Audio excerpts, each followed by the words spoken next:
Open plots కొనడం చాలా పెద్ద రిస్క్ అనుకుంటున్నారా? ఈ విషయాలు తెలిసిన తరువాత ప్లాట్ కొనడం పెద్ద రిస్క్ కాదు, బెస్ట్ అసెట్ అని మీకు అర్థమవుతుంది.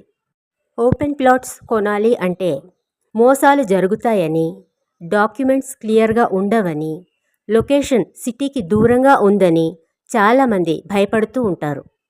ప్లాట్ కొనే ముందు చూసుకోవలసిన కొన్ని ముఖ్యమైన విషయాలు ఇప్పుడు తెలుసుకుందాం. మొదటగా ISO certified and TS RERA approved కంపెనీని సెలెక్ట్ చేసుకోండి. HMDA ఆర్ DTCP అప్రూవ్డ్ లేఅవుట్స్లో ఉన్న ప్లాట్స్ సెలెక్ట్ చేసుకోవాలి. అన్ని వసతులు ఉన్నాయా లేదా అని సైట్కి వెళ్ళి చెక్ చేసుకోవాలి. ఇటువంటి చోట ప్లాట్ కొంటే అక్కడ ఎప్పుడైనా ఇంటి నిర్మాణాన్ని ప్రారంభించవచ్చు, లేదా ఒకవేళ మీరు అది అమ్మాలనుకున్నా మీకు మంచి రీసేల్ వాల్యూ వస్తుంది.